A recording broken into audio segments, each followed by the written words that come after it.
内容涉及学习、做人、政论，所以我首先要介绍《论语》这一篇讲什么，是吧？第一章学而时习之，这一章讲什么啊？我讲本章孔子教育弟子要学会如何求学，如何做人，8个字：如何求学，如何做人。如果你看我的一个字一个字注释，子什么意思？怎么来的？学、时、习、知、义、乐。你看我每一个字我都把它认出，因为第一次结束啊，连每个连乎我都解释，文言助词、文言探子，相当于嘛、巴、啊，什么都解释，因为他第一次结束啊，你看这个君子，《论语》里面多少个君子啊？你们去数一数，我要学生就不数了，我都要把它解释，是吧？并且有多少个词？你比如说怨、怨恨、烦啊、恼怒、郁闷、生气、忧愁等等，哇，要学生来讲有多少个相近的字，是吧？这样的来解释。那么现在我就把它用现在的话来解释经义。孔子在开学典礼上给学生做报告，孔校长是吧？我讲的幽默的嘛，给调动学生积极性，这就是孔子孔校长，他又是校长啊，和我一样啊，是吧？我和孔子一样的当校长啊。他给学生同学们，你们学了礼乐诗书以后，经常要去练习实践，不也是令人愉快吗？啊，来自5四海的志同道合的同学在一起，不也是令人快乐吗？同学，其他的同学不了解自己，不了解你，不了解自己，也不要怨恨，不要郁闷，不也是一个有修养有道德的人吗？孔子这么来教育学生啊，教育学生。我看这3句话学了有什么体会呢？我就把我的体会讲给学生。你看我的都是4个字的，是吧？3句话4句话，你看，学也常习，习也常学。学了这一章，我们从孔子教育学生这一段文章中，我们学到什么？学习要常常的练习，常常的实习，常常实践运用的。练习中、实践中又要了常学，你光是学了就不练了，练了就不学了。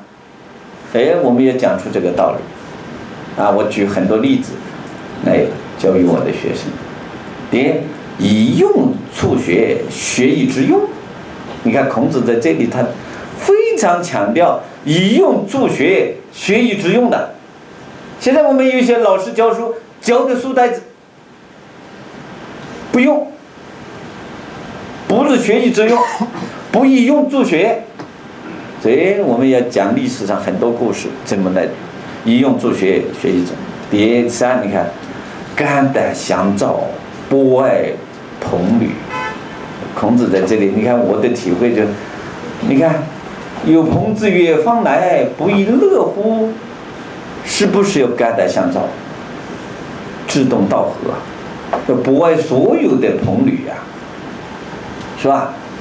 所以这是我学习这一章的体会，我就讲给学生听，来带动学生来悟，带动学生悟，是吧？所以我们这些经典一个要入。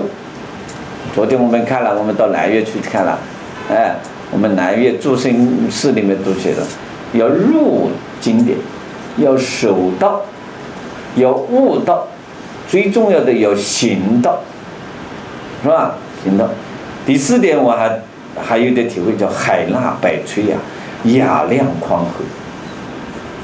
做人呐，教我们怎么做人啊？你看，人不知而不愠，不亦君子。人不知而不愠，这一句话告诉我们做什么？海纳百川，雅量宽厚。所以我这样的来举例子，来这么概括来讲《论语》。是吧？当然你幼儿园、小学不要那么讲了，所以我是在给讲，啊，希望大家啊在这方面努力。你看第二章我就讲，本章论述孝悌是仁德的根本。有子是谁啊？是吧？其为人是什么意思？孝悌是什么？先是什么？务本是什么意思？作乱者是什么意思？本立是什么意思？道是什么意思？在这里做什么解释？人什么意思？是吧？好，最后你看我就告诉学生这一段讲什么？孔子的学生有子说，是吧？作为一个人怎么样啊？最后你看我也感悟与智慧，我有两点体会：观其居家，知其志向。居家仁孝，乡里称颂。我要学习这一段，我的感悟要提炼，使学生更加容易掌握好别于应用。第二个，事亲不孝，何能尊上呢？不能亲亲，何以爱民呢？连自己的亲人都不亲不孝，怎么去爱民呢？是吧？你可以举很多例子。所以我们呢，希望我们大家骨干教师，大家不要害怕。哎呀，刘院长，我哪里能够这么讲了？没有时间讲，是吧？每一句话要搞，那当然要时间了。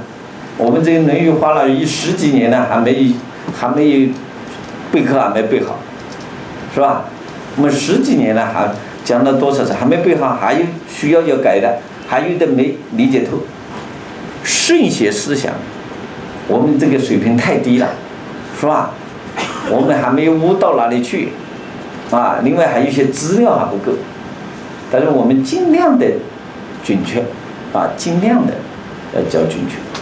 所以我们希望大家你回去教幼儿园、教小学、教中学，你主要是教读，重点句子解释，好吧？那么今后呢，大家要有时间，愿意来参加，我们是一次学一部经典，是吧？一次学，利用寒暑假都可以啊，是吧？我们现在要打算在风景环境最好的风景名胜区修国学院，啊，大家1年等我们来进修1个月，是吧？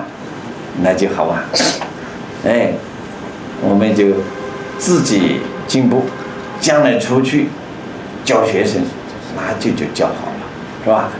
那么今天呢，我这里呢就向大家汇报一下我是怎么教《论语》的，供大家有个参考，是吧？怎么教好《论语》？